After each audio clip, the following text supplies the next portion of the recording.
আগরতলা পুরনো motor stand এলাকার দীর্ঘদিনের ভগ্নদশা অবশেষে কাটতে চলেছে।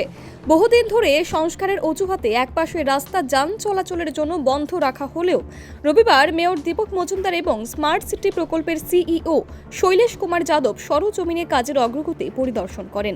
মেয়র জানান, আজ থেকেই বন্ধ থাকা অংশটি যানবাহনের জন্য খুলে দেওয়া হবে, তবে স্থায়ী সংস্কারের কাজ লক্ষ্মী পুজোর পর পূর্ণ মাত্রায় শুরু হবে। উপলক্ষে আমাদের মুখ্যমন্ত্রীও আমাদের নির্দেশ দিয়েছিলেন বিভিন্ন দপ্তরকে দপ্তরকে যে সকল রাস্তায় কাজ করছিল সেই কাজগুলি যাতে সমাপ্ত করা যায় যতটা সম্ভব। আমাদের আমি আজকে দেখলাম যে স্মার্ট সিটি কমিশনার সাহেব আছেন, এসিও খুবই ভালো কাজ হয়েছে, যেগুলি আমরা আমাদের মুখ্যমন্ত্রী চাইছিলেন বা আমরা বলেছিলাম যে পুজোর আগে আমরা চেষ্টা করবো যে কাজগুলি হাতে পার্কিং এই এলাকাটা রাস্তাটা বন্ধ ছিল, কাজ করা হচ্ছিল। একটা পোর্শনের কাজ কমপ্লিট হয়ে গেছে, একদম বলবো যে সুন্দরভাবে এখানে গাড়ি চলাচল করতে হবে, মানুষ যেতে পারবে, সেটা আজকে অনুষ্ঠিত করা দেওয়া হয়েছে। আজকে থেকে এই রাস্তাটা প্রায় 10 মিটার পাশে আছে, রাস্তাটা সলিড করা দেওয়া হয়েছে। পরবর্তী সময় পুজোর পর আমরা এটা ব্যাক শুটিং করা হবে।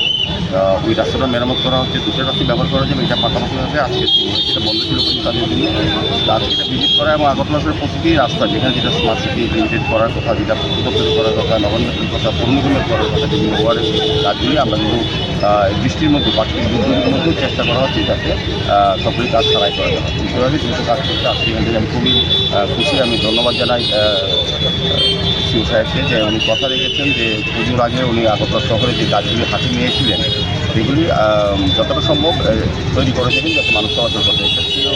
অনুযায়ী দিন রাত কাজ চলছে। যেহেতু বৃষ্টি হচ্ছে, কিছুটা তো অসুবিধা হচ্ছে, যদি আজকে দিন ভালো থাকে, কালকে দিন ভালো থাকে, আমরা আশা করবো 2-3 দিন বাকি যে কাজগুলি যতটা রিপেয়ার করা, মেনটেন্স করা আমি চেষ্টা করব। কিছু দোকান রয়েছে এখানে, এটি পরবর্তী সময় এখানে ভ্যানিং জোন করা হচ্ছে, জায়গা নির্দিষ্ট করা হয়েছে। যেহেতু আর পূজা 3-4 দিন সবটা কাজ শেষ করা যাবে না, কাজ করারও অসুবিধা হচ্ছে, সেই কারণে পুজোর পর বাকিটা হবে। তো আমার মনে হয় একটা সিস্টেমই আগরতলা শহরে সাজানো হচ্ছে। পূজার আগে বাকি শহরের বাকি রাস্তাগুলো কি কাজ সম্পূর্ণ করা যাবে কি? পুজোর আগে বলতে তো পুজো সরে যেতে আসতে শুরু হয়ে যেতে পারে একবার। যে কাজগুলি বড় বড় গ্রস্ত বা কত অসুবিধা হচ্ছে সেগুলিকে আমরা সারাই করা দেওয়া হচ্ছে।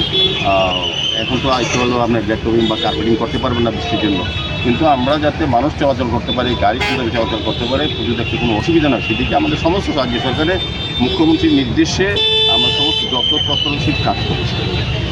খারাপ অবস্থায় ছিল একদম।